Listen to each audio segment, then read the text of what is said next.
Fans are the greatest people in the world. Well, I got to tell you, without fans, the whole entertainment business would fade away. All right, folks, welcome to another Comic Talk with me around the globe. That's right. Gray, WAKIZASHI'S Teahouse is back. Let's talk some comic books, my friend. It's so awesome that we can do this. It's always a great time. Thank you, man. Thanks for hanging out. Great to be here. And by the way, thanks so much for inviting me to the Star Wars celebration stream that we did last week. That was so much fun, Pops. Yes, that was a crazy experience, but it has been just an amazing one. I'm so thrilled that so many people were able to hang out with me. We're Yeah. able to share a lot of stories and kind of. I think the biggest thing, Gray, was we're able to kind of like take people back to some stuff that they may not have known. They didn't live through it. It predates them, and that's even more so now than we kind of realize because we're getting a little bit longer in the tooth. But even like the prequel kids now, it's like there's a gap after that where they're going to have been born only with the newer movies, and I'm like, wow, so we got a lot of work to do. So it was a good first step, I think, to kind of bring some positivity as well when it comes to Star Wars, because Lord knows we can definitely use a lot more positivity because some of the other alternatives, and we're going to get to that this morning because I wish I could say we're here to be cheerleaders for the comic book industry. Yes. We'll get to some things we like. How's that? I will promise we'll get to some things we We'll like. do it. We'll get there. But the headline right now, which actually is kind of fun because it actually looked like has spilled over into like normie world, is this Amazing Spider-Man thing. So Amazing Spider-Man 26 has been ludicrously billed as like the end-all be-all game changer. And I got to be honest, I went through it quickly, and then I went back and I got to the top. I was like, why did he bother putting 15 faces on the cover? Because Captain America's not in it.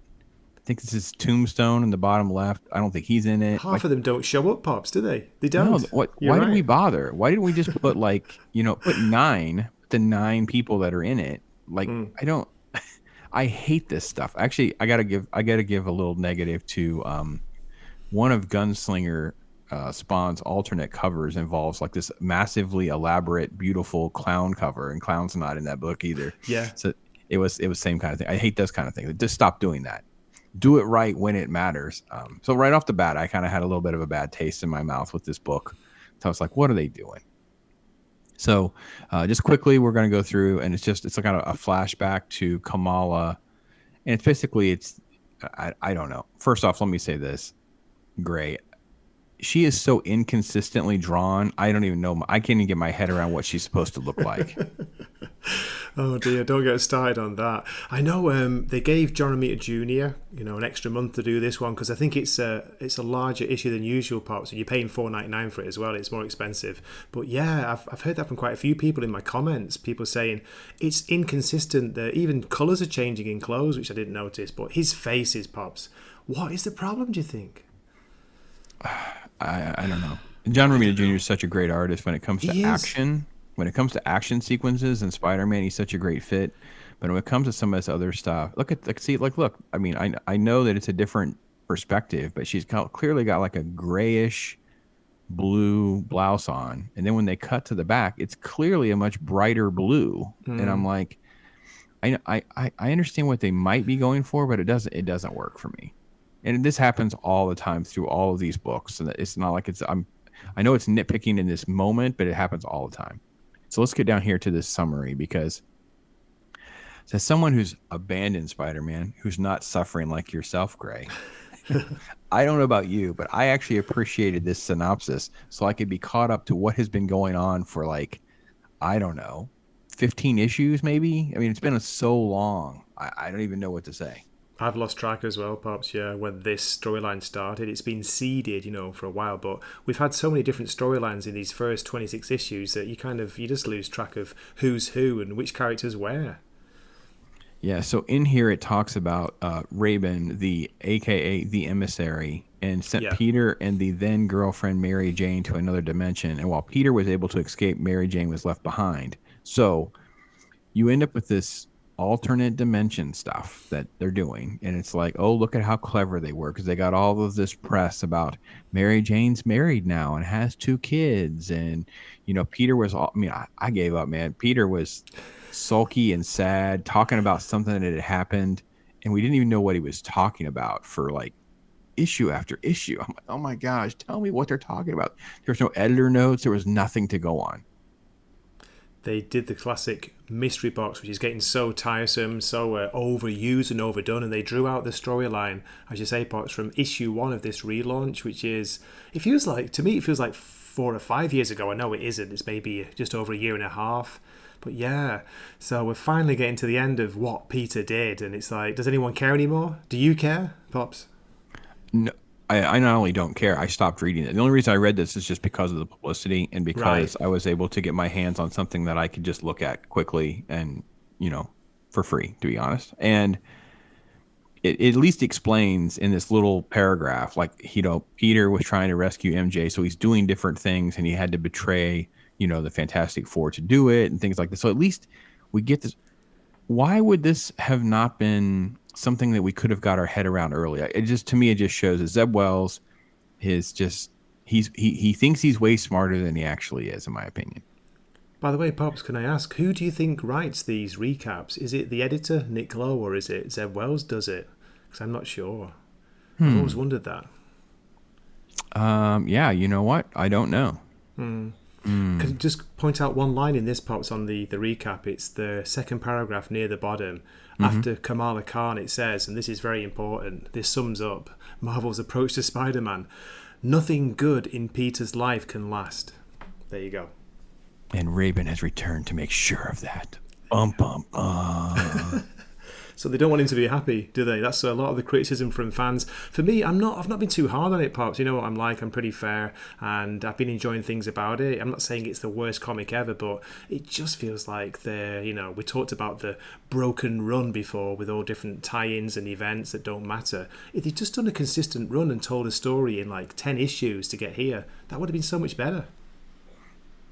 Yeah, I just think it's just, again, mystery box stuff, just drawn out for no reason. It's like they think that's their gimmick to sell more stuff. It's kind of all of it wadded up into this book. And like you said, that last sentence really is important. I'm glad you pointed that out too. The whole melodramatic, melancholy Peter stuff compared to the, jokester flipping around, cutting up with the villains as he's trying to web them. That kind of stuff is gone. It's like, well, guys, we just, we're not like we're hating on your stuff, because it's not completely awful, but it's not good either. So we end up with basically just this massive battle sequence with different people coming together, and you have this sort of presentation.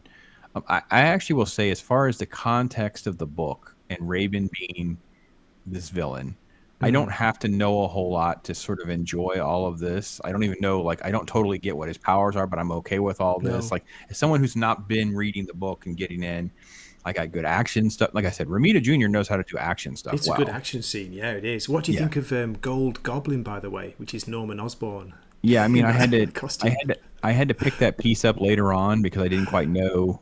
Like, who's this guy? Yeah. It's like he was there. That fortunately they call him Norman, which is good for someone like me that hadn't been reading for a while. I'm like, okay, well, that's what we're gonna go with. I mean, I'm no big fan, but that's what we're gonna go with. Okay, and then, like I said, I think I was fine with all of this and how well it moves along. I don't know that I care too much for this conceptually, like, just this whole thing. And then we have this flashback, and I thought it was weird.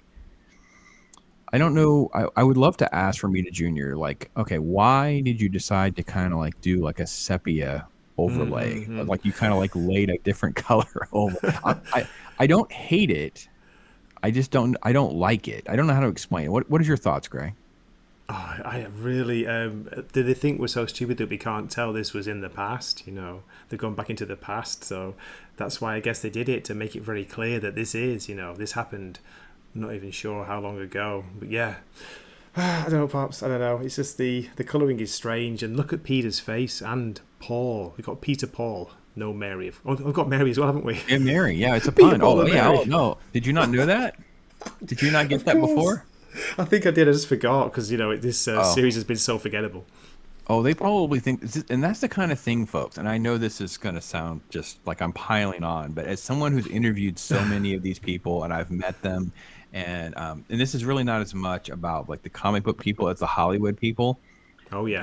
They literally sneer down at us when they do stuff like this. They think they're so clever because it's their way of mocking us by making this Peter, Paul, and Mary. This is their way. Oh, you see what I did there, don't you? Like it's like that kind of snarkiness is what's in there. And I wouldn't feel this way about Zeb, but he did get hired. I don't know if you saw this or not. He is hired over in the old MCU job, so he's going to be Oh yeah. working on some stuff over there. So yeah, He did a couple episodes of She-Hulk as well, and yeah. that's So why I think I'm not going to spoil it yet. But there's the character that they kill off in here, Pops. That's why I think he's written her into it. That's why it feels so out of place. It's to tie into that TV series, not just She-Hulk, but the other one. yeah. Are we going to mention names or not? Are we going to spoil? Oh, I'm all in to spoil. People, Okay. I'm gonna start with the in the title spoilers. If you don't want Okay. spoilers, folks, just read it for yourself. I don't know. I don't even understand how anything is being spoiled because they promoted it. They leaked it, Pops, 2 or 3 weeks ago. They leaked who died. Did you Yeah, know they that? just made that the From thing. Marvel, Like I don't. Marvel themselves did it. What the heck? And I got to be honest, you kind of had messaged me like how like you kind of like gave me like it's kind of a letdown kind of thing because you saw this before I did, and I was kind of like, oh wait a minute, so it's a twist. Like she isn't really because the tease is Miss Marvel's the one that dies. I'm like, oh well, maybe she's not the one that dies. That's the gimmick. She somehow survives it and someone else dies or whatever. I thought, okay, well that makes sense. That's typical comic book shenanigans. That's the normal thing. And then no, it's even less interesting than that to me, basically. That would have been more enjoyable, wouldn't it, to have a twist at the end, like you say? But they Sure. didn't do it. They didn't. I thought they did. I actually was. Yeah. I thought they went there. Anyway, the book is very.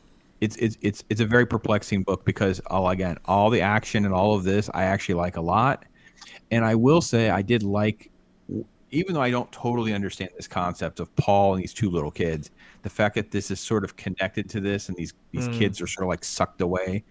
I was game with that. That is all okay. I'm fine with all that.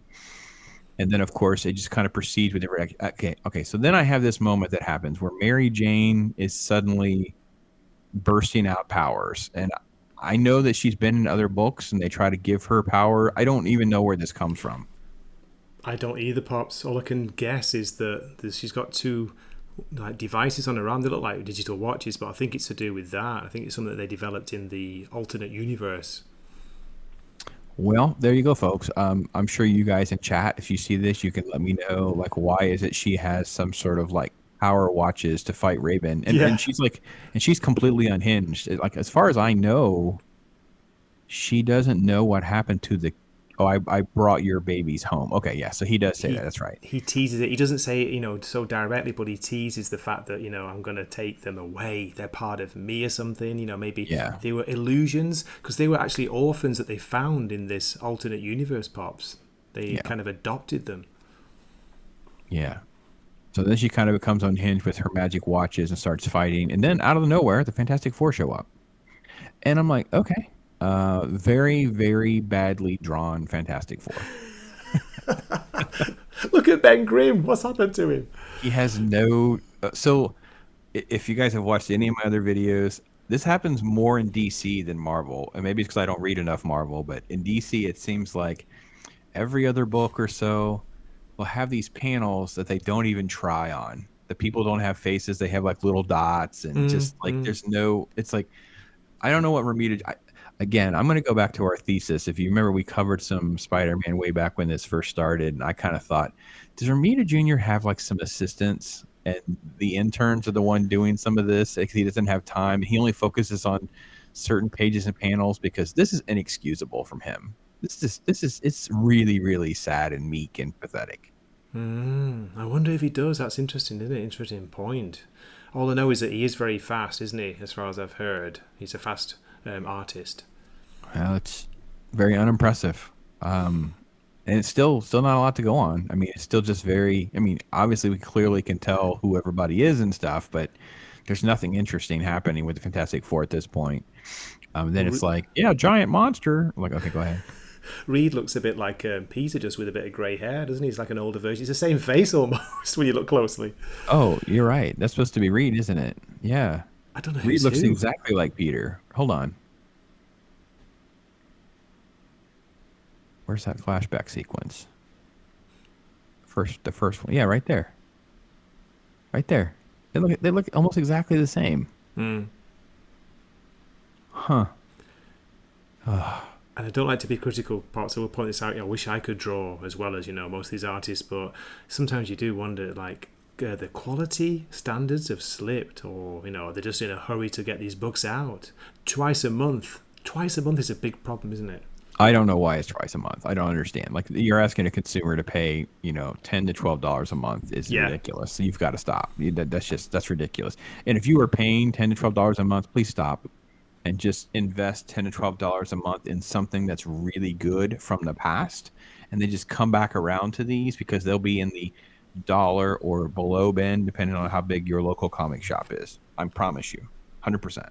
Exactly. And just for a moment, while I've got you talking about this, can I ask a question? Because I really don't understand this, and I've heard this a lot. I've heard there are a lot of Spider-Man fans who buy every single issue and don't even read it. They just store them, they keep them bagged and board. They're collecting it out of is it out of habit, do you think? They want to have every one? There is okay, it's a very small population, I think, of people who are completists, and they're people that are probably about our age, maybe a little bit younger, maybe a little bit older, and they're just completists. It's become like a ritual. Like, they have every single issue from maybe a certain point, or maybe of all time. I have to admit, I kind of fell into that at times, where I was getting behind on trying to read and keep up, but I was running kind of like a side business with it. It wasn't like I was just a random collector and whatever. It was like, so but no, there are completists, and there are people, but I think that's a very small number. I don't think that people, Okay. I don't think this is this isn't like thousands of copies or anything like that. This might be maybe hundred. I mean, I just can't imagine there's that many people. And I do think it's probably like uncertain, like there's X-Men people and Spider-Man people and maybe a Batman person. But again, these things have gotten so massive. I actually did the interview. I've talked a couple times with Padawannabe, and he was an X-Men guy.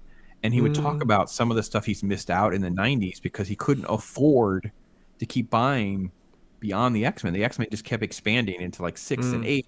He's like, well, I couldn't afford to go get this cool Spider-Man issue in this book because I wanted to keep my stuff. Like, so that kind of counts too, I guess, as somebody that's really immersed in it. It seems like I would love to have someone on. If any of you are that, please let me know. I would love to have you on. We can do a comic talk, or we could do a show and tell, or we could do a watch your story and kind of get into the mindset of being that type of completist. I know it happens in other elements of collecting, like a toy line or like a game, a set of like that. I know somebody just bought like a whole set of the comics for something. It's like they just bought all 24 of them at one time. They didn't want to piecemeal it together, that kind of, which is fine. So I just can't imagine spending this much money. I know, I'm the same. But the reason I ask is that I've asked different panels, different comic book people, like, it's still the top seller. It's either this or Batman. It's very close every month, and this run has been poorly received for a long time now. People are not enjoying Zebbo's run, but it's still a top seller. So then people were telling me, a lot of people just buy it, and bag and board it. They don't even read it. They just want to have them all. So, strange. I don't understand that, Pops. Yeah, I've just very rarely run into people that are that type of completist. But I got to admit, the Batman, Spider-Man, some Superman, but X-Men, these bigger name things, they just have legacy fans. They just have fans that are that big. I would argue, I don't know why they're spending cover price to buy, because the idea that any of these are going to be worth anything is kind of silly in the grand scheme of things, because this book will jump in price for a few days, right? Maybe even a couple weeks, because there's a death in it. But reality is, it's not going to hold any value because that death isn't going to matter, right? No, it's not going to be something that's going to last. So sure, it shoots up to what, $5, maybe $10, right? So it goes back down to 5 or what, 6 or whatever. It's like you could find it somewhere. Yeah, I'm sure. I just don't think that's the most strategic way to spend your money. But maybe that's just part of, like you said, people's ritual, people's habits. I don't know. Definitely, I've never been in that camp. I definitely not in that same perspective. I will say I went out of my way to get certain fill-in copies of variant things way back when we were young, Oh, because really? there were variants before there were variants. So for us, like back there, like during Nightfall, for instance, there's some variants of Nightfall that have like a different logo. It was a very low run type of thing or whatever, and those are actually worth significantly more money because they were just rare, right? Similar to what I said with the Star Wars. On Star Wars Day, I did think about the comic book and how there was like this rare 35-cent version that went out. There might be 1,000 to 1,500 copies that were even made. So I did at times Wow. seek out some of those kinds of things, but those were for like, that's for investing and flipping to buy other stuff.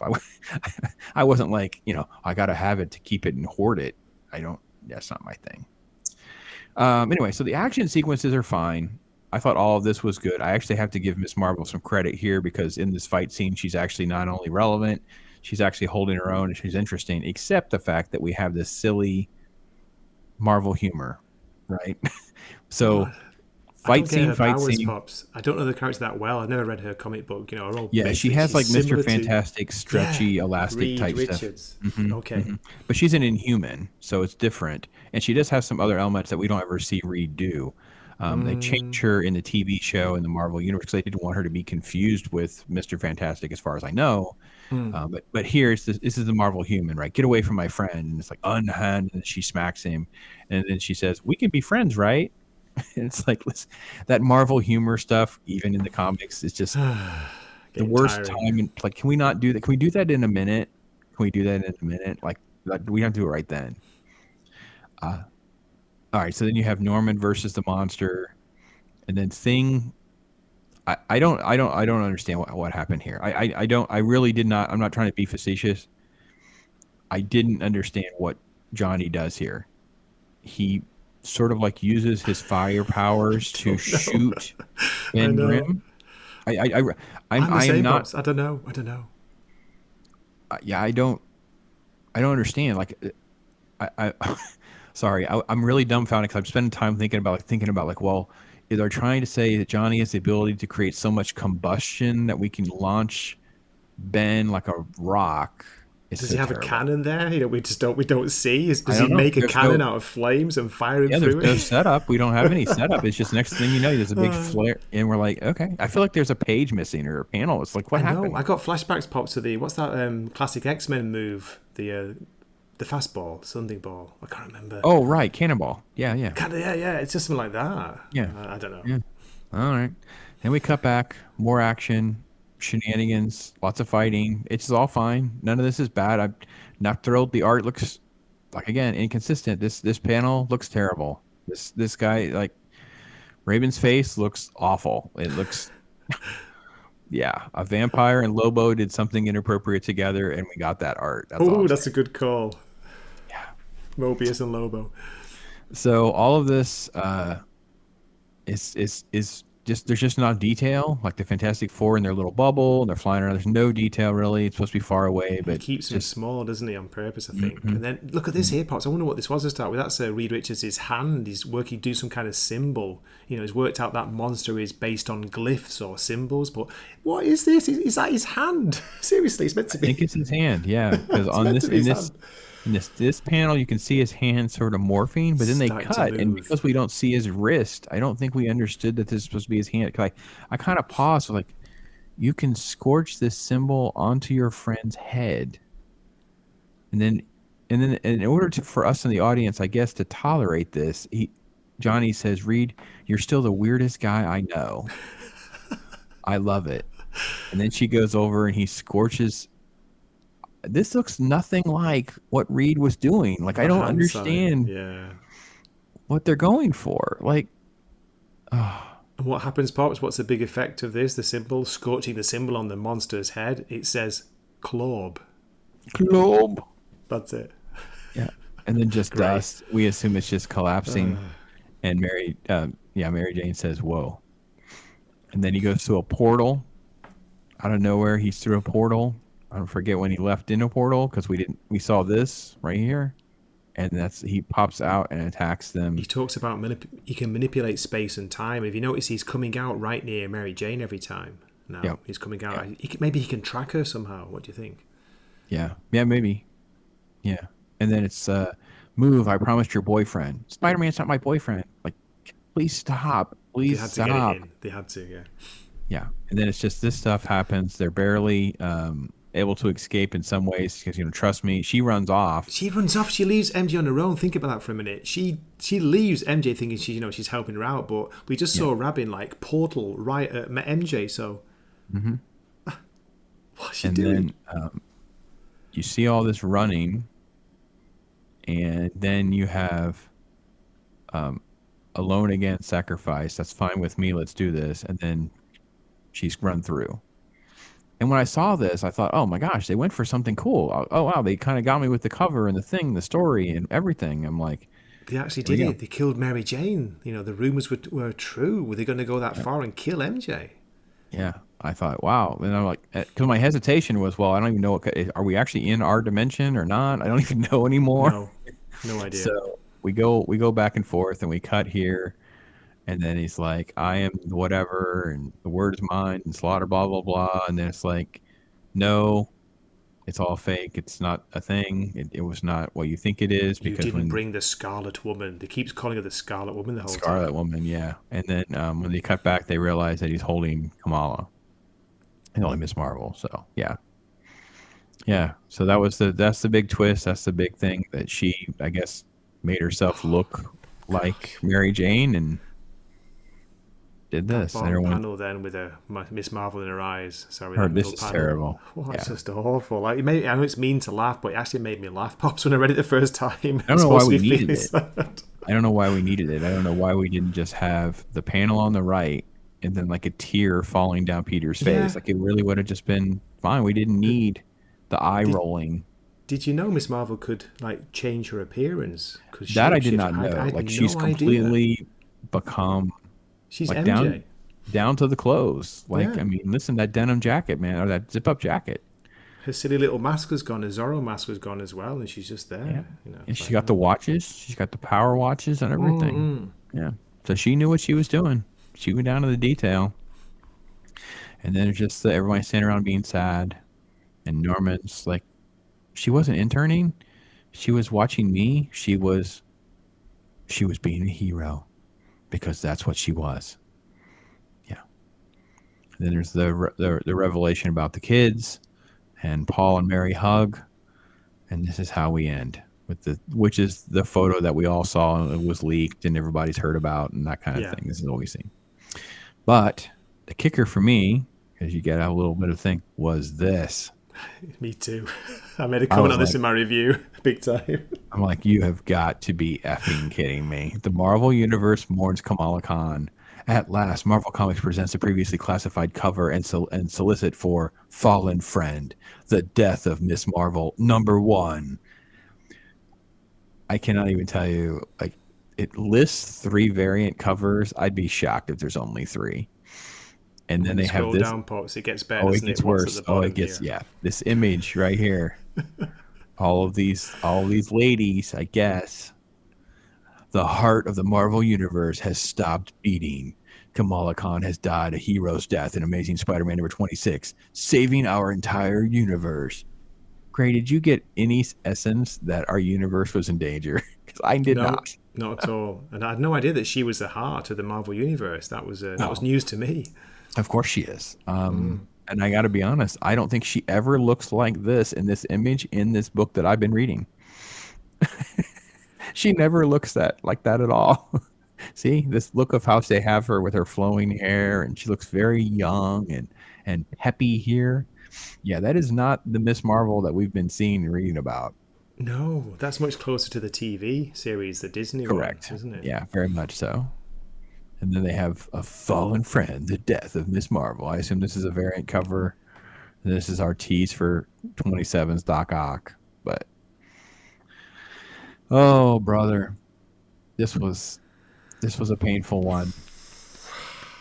And it's because it's like you said, it was like the hype and the leak and all the stuff. And all my response to everybody, what little I interacted with people on about it was like, it's just a gimmick. Yeah. It's just a gimmick. Just let it go. It's just a gimmick. It's just a gimmick. So, but yeah, that was that's kind of like the big news right now was the drop of Amazing Spider-Man 26. So, oh, Greg, what should we talk about next, my friend? Well, What's Pops, just bringing you before we some move joy? on, Hmm. I checked the couple of review sites, and both of them were pretty much 80% negative to 20% positive reviews. Even the critics, which is very rare. The critics Wow, normally, they love everything. So, yeah, there you that's go. Sums it interesting. up. So, That's after talking about something negative, should we go for something particularly positive, something really good? A sure. short mini series that came out recently by the author of King of Spies, Pops, one of your Hmm. favorite books from last year. I did. It was one of my favorite books, and maybe my Mine favorite too. books of the last several years. To be honest, that list is, not particularly a long list, but I will No. say yes, it is. It was definitely one of those. So, are you want to talk about Nemesis Reloaded? Yeah, that's okay. Because we I both do. talked about Mark Miller, and I kind of called it a kind of mini renaissance he's having at the moment. On the last one we recorded, didn't we? On my channel, we talked about that. And everything he's doing at the moment has been really good, especially Nemesis, the Magic Order, and Nightclub. Also, the Mhm. Ambassadors, which is, for me, a little bit mixed, but people seem to love it. So before we get into it too much, I want to go back to Nemesis because I had Yeah. to read it, so I make sure I got the premise. And I will say this that we're Mark Millar gets it right. Is everything reads very very fast. He does Yes. great mini series, and you feel like it's very cinematic. Like it could easily become a film or something like that.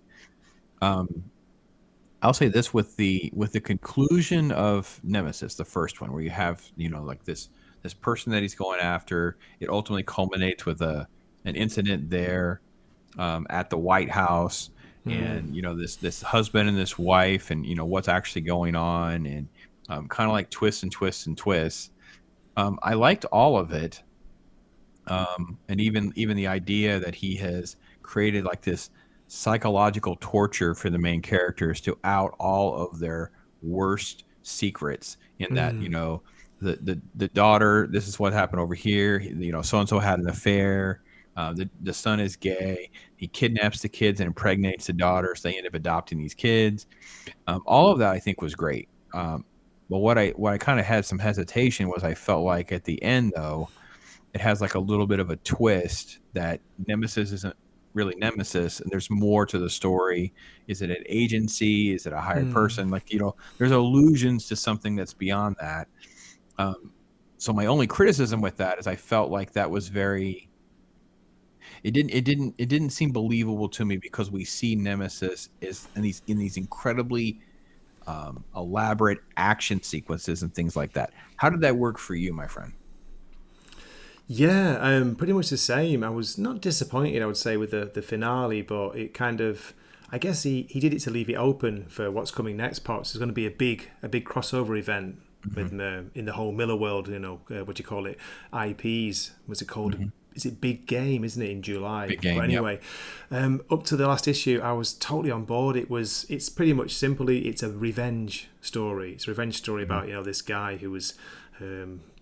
Well, I'm not going to give the spoilers away, but he was wronged as a child, and he grew up in this a bit like Bruce Wayne, training with some. Well, no, not Bruce Wayne didn't have a mentor, did he, to begin with? But he finds this crazy mentor who trains him and teaches him about the supposed real United States, the real things that are going on, and it's just crazy, typical Mark Miller ultra violence, but with stunning art by, oh my god, Jorge Jimenez. I always forget his name. Yeah. Yeah, Jorge's art is so next level. And you just get just beautiful, beautiful details of everything. And crazy Look at the stuff going faces on. there, Pops, compared to we just talked about John Romita Jr. The detail in those faces. Yeah, oh yeah, you have a very detailed look. He clearly is I don't know if he's taking photos of people or he's going through magazine references or things like that. He really creates very unique details on all of these different characters and looks and things like that. And Jimenez, I mean, he is going through like intricate work to make sure that we see like look, we're seeing like the details on the street lights and the sign and things like that. The Um, angle's gorgeous looking up like that. That's yeah, difficult to draw. yeah. Anyway, so it's an insane fun ride. We have sort of complicated and complex character development, which is of course always interesting because it makes you and he sets up again. This is one of the things that you and I have talked about a little bit. We can't stress enough. Maybe this is what comics needs to do is go to these miniseries. You're either going to have to stop with the relaunching and just say, listen, we're just going to go back to traditional numbering again, and you do 4-part, 5-part story arcs, or you do like what Hellboy, like Mike Mignola's been doing over at Hellboy for years, and what seems like Mark Millar is doing, and that is, let me just write 5 issues and just move on. Yeah. And have, they thread together and make, um, you don't need to read the first one to enjoy the second one, right? I mean, you don't need to. No. You could, not at all. Yeah, I agree. I will say that this one is it what it delivered for me was just some insane action sequences and stuff. I mean, there's stuff. It is really pretty crazy. And just the way that it kind of sets up like a multiple. Well, they're antagonists for him, but he's technically the antagonist. it's it's whether it's be the police chief or it's the mayor, they're antagonists for him, but he's technically the villain, but he's actually the protagonist of our story. It is a very interesting juxtaposition and an interesting ride. He's a true anti-hero, Pops, isn't he? He really is a full-on vigilante, and he in the first few issues he does some horrific acts against the police, which would shock most people. But in the end, you find out reasons why, don't you? Yeah, I'm not gonna show a ton of stuff, but give me an idea. This is not. There's no holding back. Look at that. That's insane. It's spelling out splash in the blood splatter, like it's incredible. It is just incredible. And then just like you said, just the detail and stuff that we're getting. Here's another page, which I think illustrates that too. Just some faceless character. Like this is not some character that matters. Intricate details, the face design with like a patch over one eye, things like that. The weapon he's holding is fantastic. The hose and the just everything about it. It's just this guy, he knows how to draw. And just great stuff. So, Pops, can I ask you, because you say you enjoyed it overall, maybe it was a little bit of a weaker ending, but I got positive comments on my reviews that I did, but I got one right on the last one, and can I just read a little bit from this? It's only short, but this comment kind of surprised me. So it's good to get, both sides, but this is what the person said, and I won't name them. He said that he found the series quite meaningless because of how unexciting the story is. The main character never faces any real danger. The police force never formed any real pushback.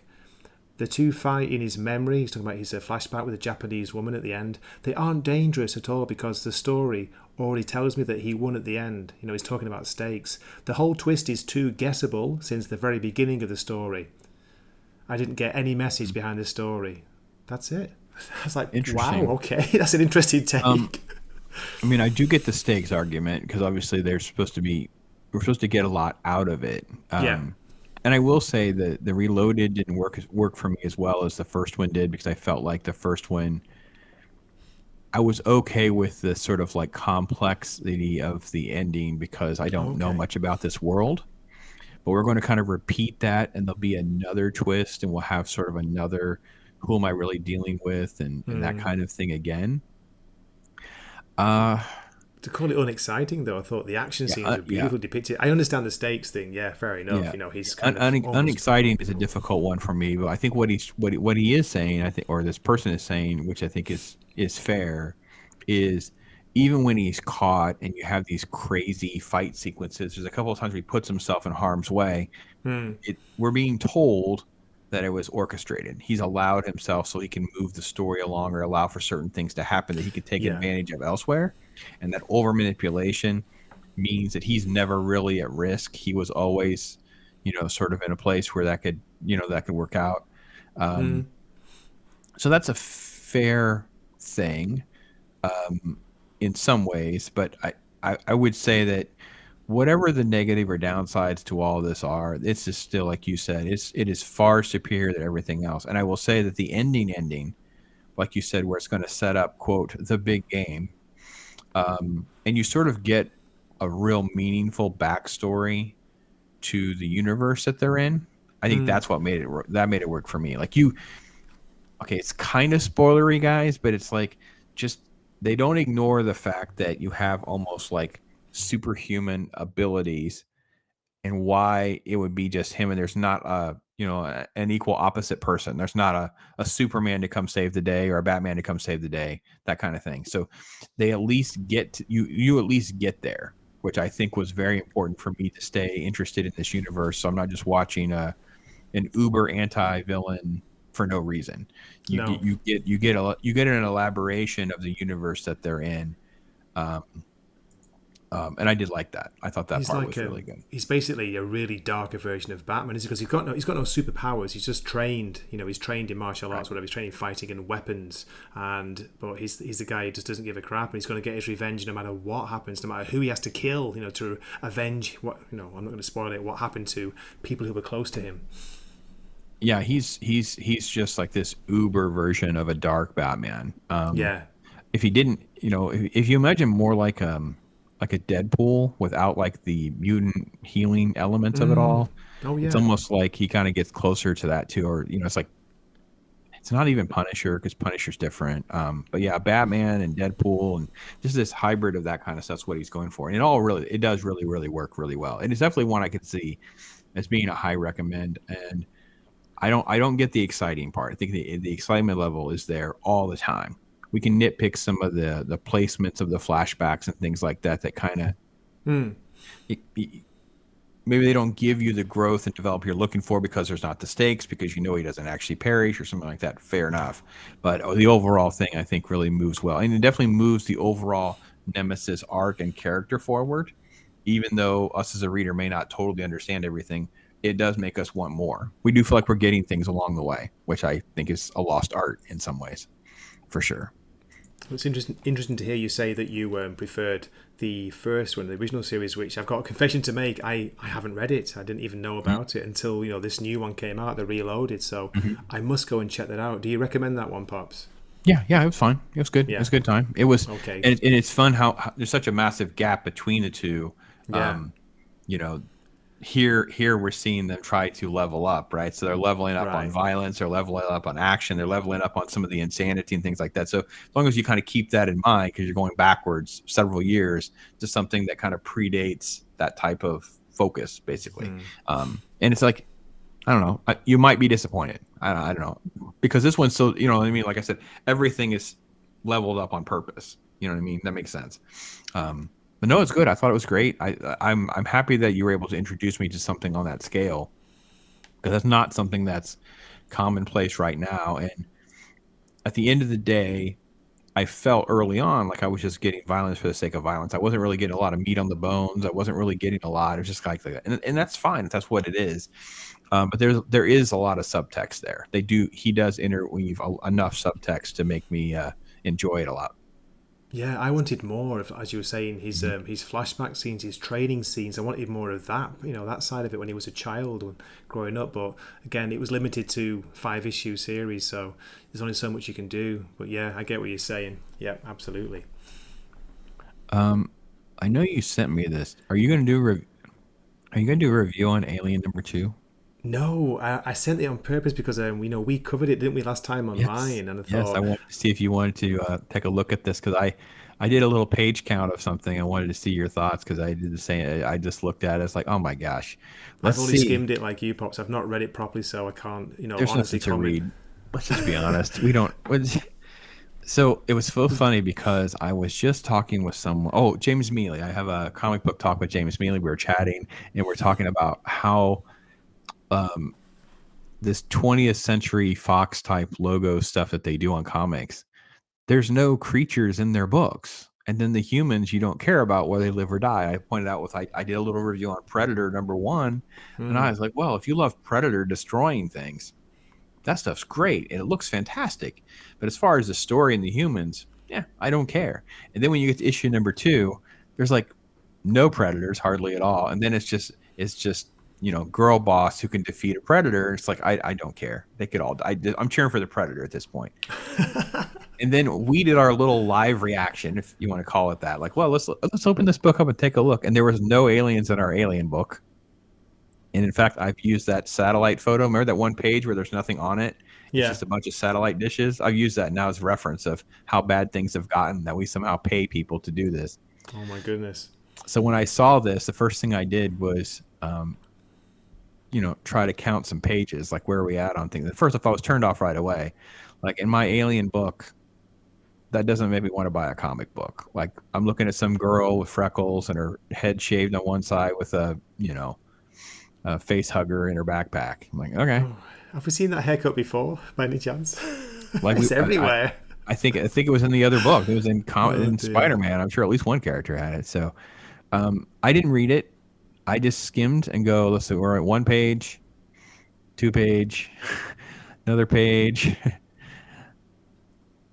Oh, there is an alien there. Okay, so I was right. They're screaming. So I had to pause. They were screaming. So I may have missed this page. So there was screaming. There were some more before as well, parts. If you go up a little bit, there's a load of. But I'm not sure if they're dead bodies or what. Okay, hold on here. Let's go back up then. All right, so they're drilling. Okay, yeah, so they're drilling, and it collapses in, and when they do, it opens up, and they see, what did you say about a nest? And these things are in there, but they look like they're dead. Okay.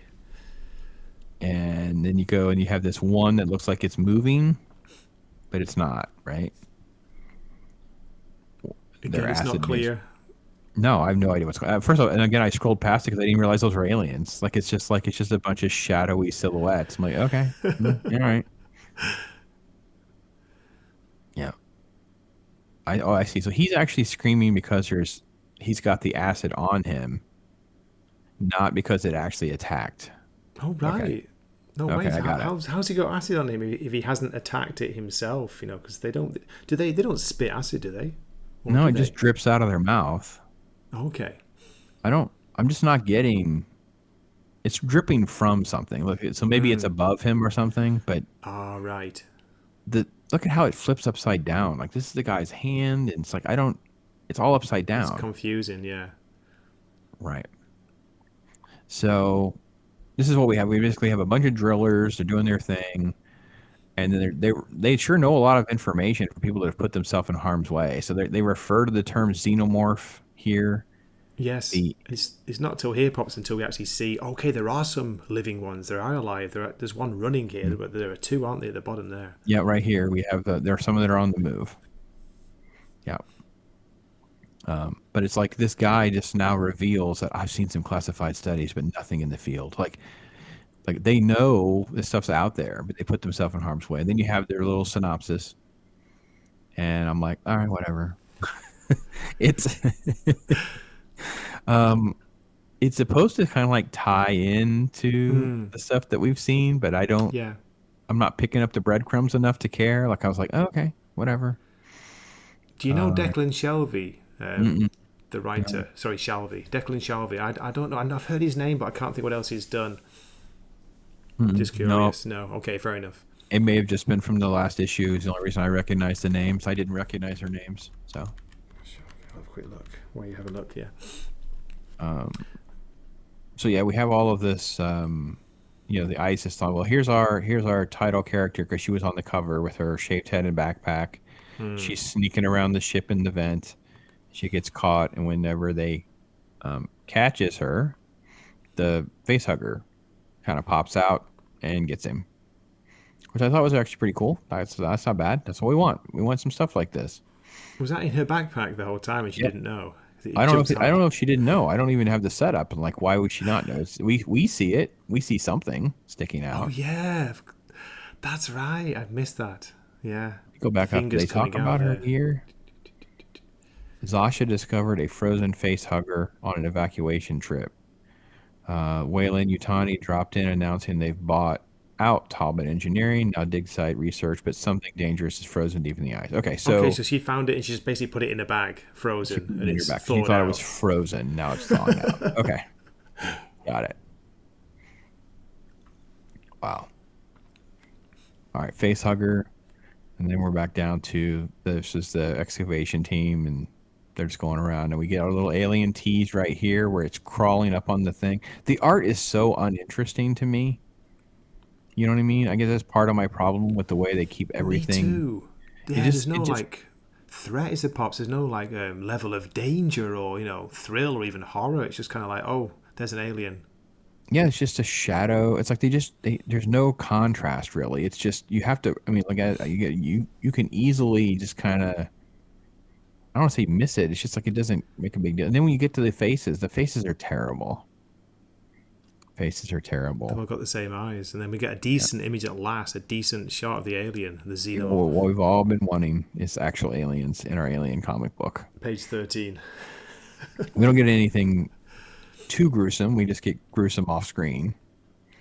So that's what happens. And then they pull it into this area, and there's some communication things, and then yeah, there's We're just back to chaos where that's they were broken out. attacked. Yeah, Yeah, yeah. because you've got the aliens attacking, and things are catching on fire and things like that. So yeah, which is all great. That's all fine. It's all we want.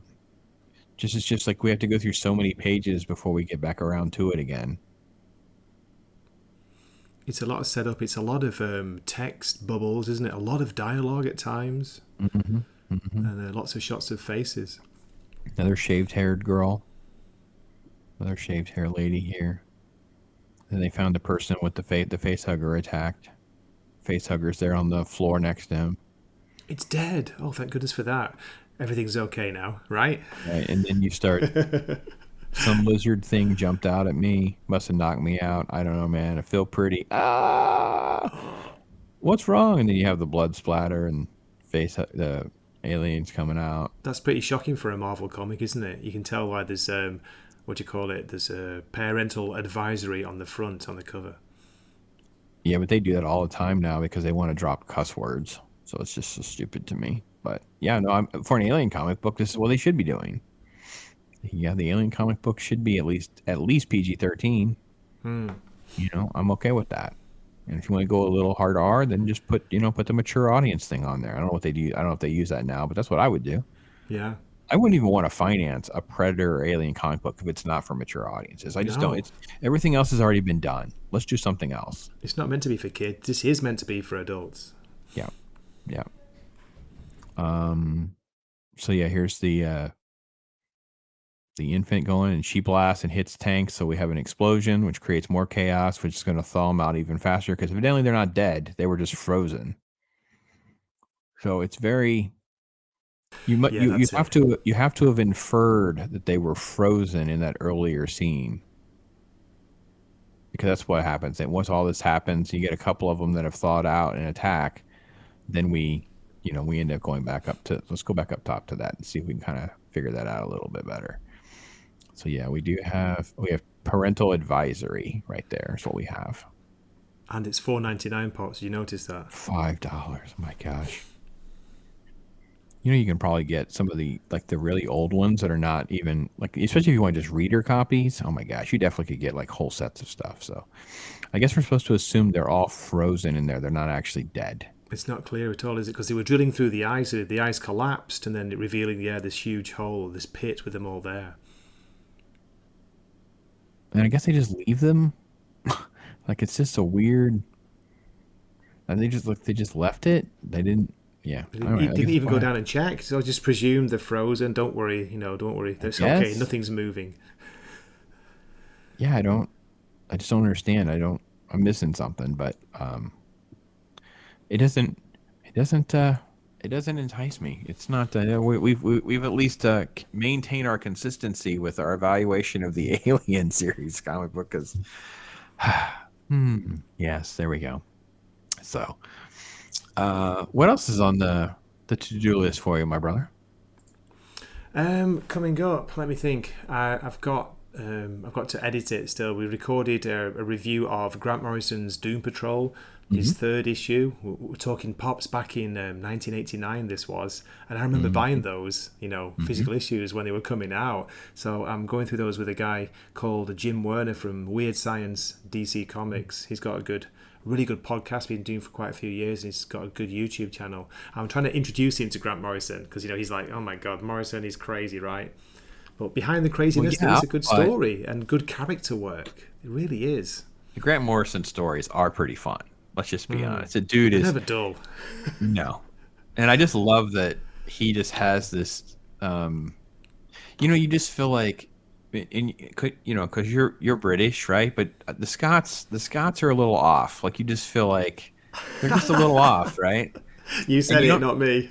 and you don't necessarily want to f with them. You just No, feel you like, don't. and Grant lives that from the beginning. Like the stories go back like 20 years, and he was with Ethan Van Sciver has told the story. Like he's working on that new X-Men book with him, and he's like, I don't know what to do here. Like you didn't give me any information. It says Wolverine, and there's these soldiers. And he's like, it doesn't matter. They're just a bunch of dead bastards, and it completely doesn't matter to him. Like the visual part isn't relevant to his story. His story is all that matters to him. He's like, I know I have to put this splash page in there, whatever. But I just love that he was always just so like flippant about like, no, this is what I'm here to do. I'm here to do this.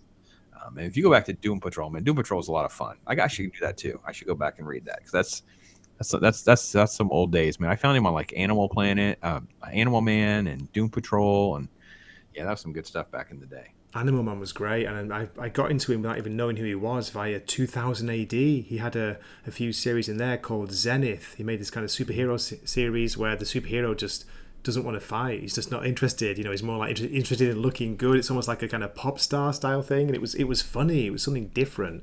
And then Pops Animal Man led me to Doom Patrol, led me to Arkham Asylum, and then The Invisibles. So, Yeah, very good. Yeah, how about he's you? going to What have you got coming up? So I haven't So many. perused. I haven't perused the new comics list. I have been going through a lot of the Dawn of DC stuff. Oh, Kind good. of kind of hit and miss on what I enjoy. So most of my reviews are mostly like, it's okay, or or Yeah. I didn't like this design or that, whatever. So it's not as bad as other stuff. I don't understand the Dark Crisis stuff enough to understand why they need to reboot everything like this again. I just don't. No. It's just terrible. It's just a horrible idea. Similarly, though, I understand even less on why Marvel is doing reboots. But I did a little review on their Avengers book where they put Captain Marvel front and centers with a new team, things like that. And it wasn't the worst thing in the world. It's just okay. So I've been dabbling with a lot of that, and then just trying to catch up.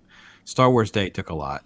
Star Wars Day was a lot. So it's kind of like I'm kind of trying to get my mojo and my routine back, doing videos like this to take care of my comic book talk, things like that. I have requests for some fun stuff. So if someone wants me to really dive into Pit, you remember Pit, Image Comics Pit? It's an old school Dale Keown book. It's really kind of, well, the art is obviously tremendous. It's Dale Yeah. Keown. Sure. The story is just okay, and sadly it kind of came along a little bit late in the Image boom, so it doesn't kind of have the massive fandom and the love that it deserves relative to some of the others. Like I think people are Oh. more familiar and know about Youngblood or Wildcats than they do about Pitt. So Yeah. that might be a fun one to revisit, things like that. So I have a lot of requests for stuff that's older like that I kind of have to get to. But I need to circle back around to Local Man. See, there's another issue of that. I haven't circled back around to Phantom Road. Exo Manowar I've been enjoying. So I'm sure some of these come out. I don't rush to get them when they first drop. I just try to go through my to-do list of getting to them when I can, kind of thing. Well, this week was a quiet week because it was is it the fifth week, like choosing Right. Wednesday of the month. So DC only had 4 releases. Pops. One of those, including, was the Pride. The Pride Oh yeah, the DC Pride. $9.99 100-page special, which has a new Grant Morrison story in, by the way. I've heard Oh. good things about it, and also mixed things about it. But I think, going back to Grant Morrison, I don't know. I've read some of his recent stuff, and it just doesn't have the same excitement or the same pull as the early stuff we just talked about. I don't know about you. Yeah, I saw it. I didn't really do anything. I just saw it exist. I don't know how you can market John Kent like that. Like that to me, it's just I just don't get it. Like I'm really so hung up that this is what we're doing. Of course, I have absolute disdain for Tim Drake being transformed. So yeah. New Batman out next week. Batman 136 with a Catwoman story back in his own universe. Yeah, I didn't care for the whole universe hopping thing, so it kind of lost me in that regard. Yeah, well, he wrote the first story. So yeah, Love's Lightning Heart, Grant Morrison, Lee Williams, Nadia Chavez, A.L. Kaplan, Josh Trujillo, I think. I don't know half these writers. Several other people I've never heard of. Christopher Cantwell, I know him. That's in Grant Morrison. And Leah Williams, oh dear. Yeah. No comment on her. Yeah, so here we go. Yeah, this is the new Love's Lightning Heart. So, multiversity story. Yeah. I wonder. Yeah. I enjoyed the Green Lantern, I think, probably maybe one of my favorites on the Dawn of DC, because I felt like it was a way of using how, and I know people have been critical of the backup story, but I like the fact that they included a backup story for John Stewart. So we have both in completely different places in everything. I thought that was actually done pretty well. It kind of made me want to stick around a little bit. The Superman's not been bad. I probably would be okay with that. These are soft recommends. Until you have more, you can't. I know. You just can't trust anybody anymore. It's the problem too. It's like we were talking about Batman. You said give it a shot, and I did, and I enjoyed 3 to 4 issues, and they couldn't stick the landing on the story arc. And then Jorge Jimenez was gone. He was on a Spawn book, and you're like, I just got used to this. Nope. Now Batman's in a different universe for 5 issues. It's like, oh my gosh, please stop. Did you try the Green Arrow relaunch? I enjoyed. We talked about it briefly. Just came out. Yeah, we talked about it briefly. I haven't read issue 2.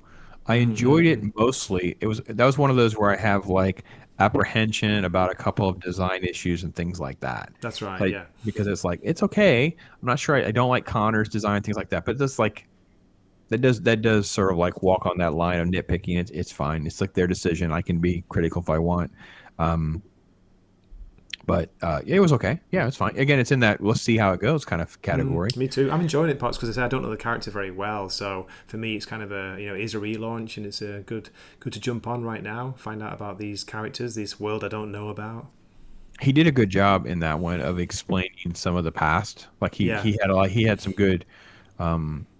They weren't even flashbacks; they were just like explanation. It was just done really well to try to explain to you like who characters are and why they exist, and he lifted imagery right out of key books and stuff from Green Arrow's past. So that part actually was probably one of the bigger positives for sure. So, but I haven't read much Marvel at all, and most things don't look interesting or appealing at all. You know how I am about my colors? Like I can't stand opening books like that Pride book where it was all like, magenta, pink, purple, light blue. It's like, oh my gosh, I can't. Oh. This is not for me. I want primary colors. I want action. I want fun. I want escape. Things like that. So, anyway, let's see. I thought we'd do one more fun thing really quickly. Let's see when this is from. I don't have it pulled up. Yeah, it's let's do something fun. So, when you have an app like this, it's always fun to do it. So, I did this with Unbearable 73, Matt, and we just randomly pulled up some old comic book that they've dropped. So this is one they've added relatively recently. Wambi, the Jungle Boy. It's a 10-center from 1942. There we go. I don't know. It's just kind of fun. 64 smashing pages of thrill-packed adventures with Wambi. Brand new, never before printed. I've never even heard of Wambi. Never even heard of Wambi. 10 cents. Look at that. 10-center. Yeah, 1942. So I assume during the era of Tarzan being popular, they rolled out Wambi. So here's Wambi. It's a little bit of a better scan on that page. Oh, here's Sheena. Sheena's been around a long time. Sheena doesn't get any love, man. Sheena, Queen of the Jungle, yeah. Yeah, Sheena, they don't know what to do with Sheena.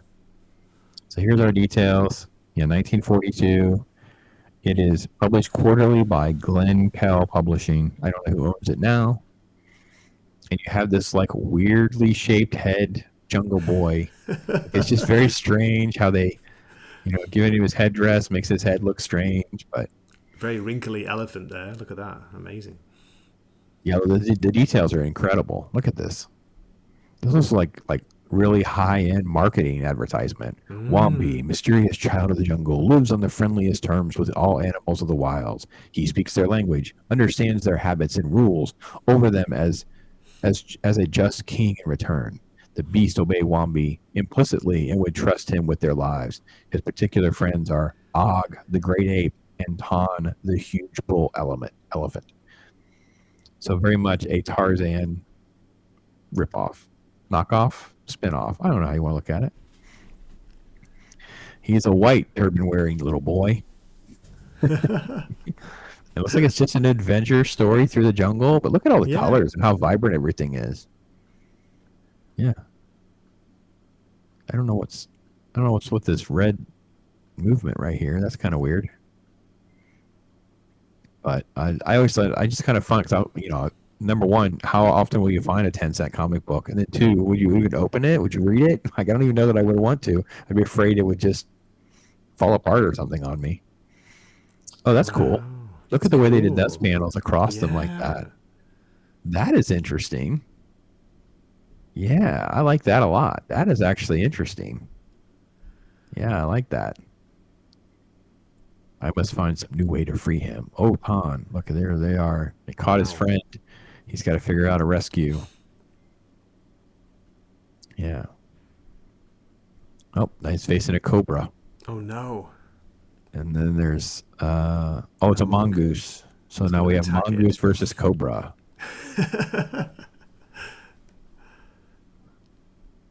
Oh. He uses the cobra to get out. He loops a cord over the dead cobra's head and draws the cord around a peg. This will do it. So he used the snake. So when the door opens, when they're bringing him food, it scares him and he can leap out. That's kind of clever and fun. I'm having fun with this one. Yeah. Yeah. There you go. He breaks the chain of his friend. And he rides away. He likes IE. He does it again. IE. Lots of IE for the people in this village. That's a lot of stuff happening because you're looking at like 9 to 12 panels per page, and we're only on page 11. That's crazy. It's a lot of stuff going on in this book. 64 pages of this Pops. Unbelievable. Well, I guess we have a second story. So I guess that's the first story. Okay. White medicine voodoo. White medicine voodoo. Look at that image. That image is extremely inappropriate. I love that. Look at this. This is crazy stuff. White guy, and he's trying to save them and give them vaccines, it looks like. Very timely. Guess we got to go back to Wambi, the jungle feud. And there's a zebra, lion chasing a zebra. We got a gorilla down. We have these weird red splotches, though. I don't know what they're going for with that. I don't know if it's supposed to be in the trees or it's supposed to represent. It just doesn't. The inking on those don't look right. I don't know if it's just the scan or not. Bit sloppy.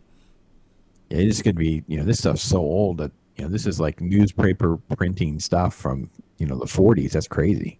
This is a proper pulp, isn't it? When it was pulp paper. Absolutely. Yeah. But you could just see that tons of things happening and colors and fun. So he does a 3-2-2 panel page. Lots of action. Look at that. Just like very simplistical stuff. Like it's just set in our world where things happen and little boys on an adventure. You know what you don't see? You don't see them sat around a table eating food and talking. No, not yet. It could be coming up though because Wambi's outside elephants are caught and trained as jungle ants. So there's another story. 64 pages for 10 cents. And the Pearl Diver's treasure. Wow. Little flashback sequence here. Look at the detail on his face. Even this one, which you don't have detail, their lack of detail is still significantly more than what we saw in those other books. No blank faces here. None whatsoever. And in this one, where you have a reason to have even less, you still have this intricately detailed about how muscular he is. Wow. A lot of fun. A lot of fun to go back and look at some of these old books. Oh, yeah, definitely. Yeah, I did a Western book, and this is more like an adventure book, I guess. Look at this crazy looking device. What on earth? American explorer and lecturer shot his big game without guns, but with cameras using a camouflage plane. It's supposed to be a camouflage plane. That's awesome. Oh, that's great. So he's a photographer. Okay, here he is. He's using his camera. So he's like actually like a motion picture filmer. So he's, yeah. And all those animals, of course, live and run together and not eat one another. So we have a wolf and the antelope and giraffe and zebras next to the tiger and the leopard. Oh, wait. So now Martin Johnson's dead now, but his wife carries on. And alone, she leads safaris to Africa because she prefers the big game hunter's life to any other. So now she's become a big game hunter. Female lead, Pops, back in, when was this, 1940? 42. Wow. Yeah. And you better know how to draw. Look. Oh my gosh! Look at his face. How detailed that is. He has not only bags under his eyes. His bag on his right eye. He has a bag under his back. Forehead wrinkles. That is really, really elaborate. Interesting. Again, we have characters that don't look alike. Lots of details. Lots of color. That's how you sell a comic book, guys. We're still only on page 41. This is crazy. How much there is. Tiger, beware. Yeah. Yeah, this is really cool. A lot of fun. A lot of fun looking back at that. So there you go. Now you can mark it off your bucket list, Gray. I've exposed you to Wambi, the Jungle Boy. Wambi. There you go. Wambi, the Jungle Boy. That's the kind of clip that will do well because I got a feeling there's not a lot of Wambi Jungle Boy videos out there. So maybe that one will, That's the first time for me to hear about the character, Pops. I did not hear of it before. No idea.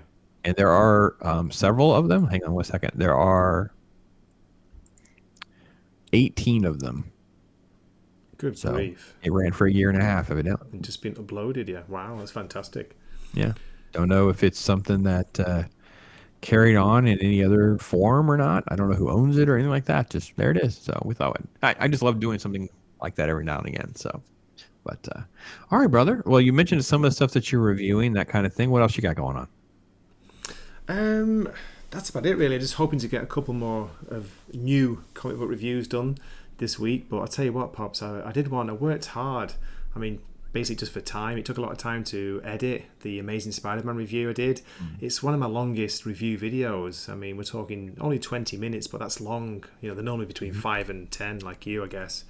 And it's getting nothing really. No, not much interaction, not much reaction. Just a few views. You're gonna have a lot of competition. Is the problem, I think, with that. It's like that's the caveat with those. Is like, you want to talk about it because you kind of need to, but it's like you kind of have to know that you just don't have a lot of competition, and you never know, my friend. Like I had a video the other day. It's from like a month ago. It's a comic book. It got like 100 and something views in like a couple of hours for some reason. And then it went away again. I'm like, I don't know. I was like, that was weird. And then I look like it. About every 3 days, I kind of look at like the list of like the top videos or whatever, and it just showed up. And it's like 100 and something views in the last couple of days. And then you can click it so you can see the graph, and it's like it just kind of went whoop, like this. And I'm like, okay, that was weird. Don't know what happened there, but hopefully people enjoyed themselves. So that's all I don't know. I try not to get caught up in that. So you doing any more reaction review videos or anything else later on this week or anything? I'm hoping to do like a weekly Friday night American time, a late Friday night movie review. We did, goodness gracious, I was forgetting for a minute then, Punisher Warzone, to commemorate like Ray Stevenson passing away recently. That was a crazy, crazy ultra-violent but proper like comic book R-rated movie, wasn't it, Pops? Do you remember it? I do. I actually liked it a lot for what it was. It's like one of those things. Like I just wish I could just get that script and just put some meat on those bones, man. Oh yeah. That's all. Just need a good script doctor. Just need some doctor and a little work. So, but yeah, I noticed that like you were saying earlier, you've done some retro stuff, talking about things like in the Invisibles and some of Grant Morrison's work and things like that. So that's really, really kind of cool. So yeah, that's awesome, man. It's been good doing that. As you say, to reread anything is I think you get more out of it the second time, but also to do it with somebody, with a partner who's maybe experiencing it for the first time. They're picking up things, they're catching things that you miss, which has been really, cool. Really, interesting and fulfilling for me. That's good. So no, I love doing this. Love piecing this together. I actually stopped. I did the gunslinger thing. I posted it yesterday up to 17, only because I felt like I had already done like 6 or 7 issues. I didn't really want to get into too much of it because I was just trying to just highlight how great the art and the action is, and just Yeah. encourage people that McFarlane has really developed as a writer too. He instituted an origin story without derailing the whole story. He made us care about different things, and it kind of like just kind of ends where, you kind of know he's kind of needs some help. He's gonna be a little in over his head here. So it was good stuff. Still enjoying that. So I'll probably ping back over and maybe try to catch up on. Again, I try to find good stopping points. So King Spawn and some of that kind of stuff. I'll try to do some of that kind of things as well. So on the comic book side of things, that's what I'll be doing. Today Oh, is, good. well, we're going to have Thursday. So tomorrow will be a throwback Thursday. And then Friday's kind of a catch-up day, Saturday morning cartoons. So yeah, I've different theme days for different type of topics and things like that I work on. But Gray, my friend, next time we'll be over on your channel. We'll be hanging out, doing something. It'll be great. Yeah, I always love talking comics with you, Pops. It's great to to catch up and to introduce each other to something that might be good, hopefully. So I'm still reading. I am reading Gunslinger, like you, Gunslinger and King, but I've kind of dropped out of the main Spawn title and the Scorched, just basically because of time and money, Pops. I can't review them all. Yeah, I didn't. I didn't even get into the main Spawn title. I kind of like checked in that first couple issues, so I understood exactly how Al Simmons kind of ripped things apart. Like I just wanted to make sure I understood enough context to understand what was going on in Gunslinger and King. And then I'm only at like 6 issues in Scorched. I didn't know Scorched was so far along, so it seemed like it came along much later. But there's a lot of Scorched issues. I will say this with Scorched. What I did like is it was like a very generic team book, and I could read it pretty quick. But Yeah, I felt yeah, like there I was can not a see that. lot. There's not a lot there. It was just a team book. A lot of crazy stuff happened or whatever. What I don't like, if I have a critic, and this will be just on this live stream. If you're watching this, you're the only one. I'm not going to clip this. So I'm a little sick of Al Simmons being like this irrational hothead character. Like he just keeps doing things that are very erratic, and I'm like, by now, don't you have your life together enough? Like you kind of know who you are as Spawn. You kind of understand what's going on. You have these weird, outlandish moments, and it's just I don't care for those. And those kept happening in Scorch. It was almost like a distraction. I'm like, what? Why are we doing this? Why are you Yeah. fighting with? Why are you fighting with Javier again? Leave Javier alone. He's on your side. Stop it. Like quit. Just stop. It just if I had a complaint, that's it. And I had the same problem back. Have you ever read Civil War? Oh, yes, yes. I had the same problem with Cap and Iron Man. Cap and Ah, Iron Man, like there's a Black Panther issue, and they both show up, and they just like they act like teenage boys who can't get along. And I'm just like, okay, I'm so over this. Like I get that you guys are at odds, but this is not the time and place to behave like this. Like I don't know. Maybe it's just because it doesn't feel real to me. It just feels like it just doesn't make sense. I don't know, but yeah, Spawn is probably the thing I'm enjoying the most. It's the thing I recommend the most by far, especially Gunslinger Spawn. Gunslinger. Gunslinger Okay, Spawn, cool. because Gunslinger Spawn, man, and definitely in this 11 to 17 issues, I feel like I'm reading like a Spawn version of like Punisher. You know what I mean? I'm dealing with that type of dude. Yes, I can see that. He's got a list. He's going through his names. He has no problem exploiting you if it helps him get to his names. And then you get a little bit of the backstory, and it was a little bit different than Punisher's, but it's not significantly different than Punisher's. I'm like, it's Punisher and Spawn. I like what you did there. Set in a cowboy. Yeah, and I know people have critical of the hat and stuff like that. I'm totally cool with all the design elements. Yeah, I I'm love fine it. with it. Yeah, I never even thought I'm about it fine. before. But Pops, just to not worry you, but it's Gunslinger. They changed his mask design suddenly in the last couple of issues. Sorry, I'm coughing here. Yeah, maybe to Oh, differentiate his face from Al Simmons' Spawn, but they've changed it, and I'm not sure about it yet. It looks like he's wearing yeah. a white thing here. All right. Well, I may not like that at all. We'll see. Yeah, that may See what you not be. think. Yeah, that may not be good. That may not be good. But no, I love it. He is bringing in some of the best artists, right? Fernandez and Jimenez and Brett Booth and Sean Lewis does a great job writing. I mean, they have just a great team on this in this circle. And we've talked about some of the other image stuff, and I actually kind of want to dive into more image stuff. It's just a time thing, like you were saying, like just you know, Me guys, too. get our views up to like at least 10,000 a video so we can start doing more of this stuff for you guys. Okay, you got to get level up this part-time job, will you?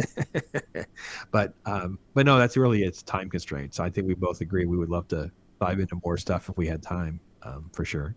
But well, folks, we have spent a wonderful time together hanging out. Thank you so much, Gray, for that. Can't wait to look forward till next time.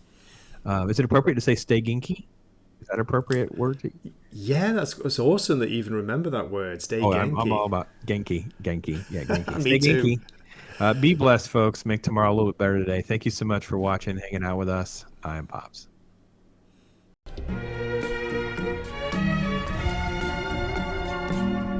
Yeah. Right?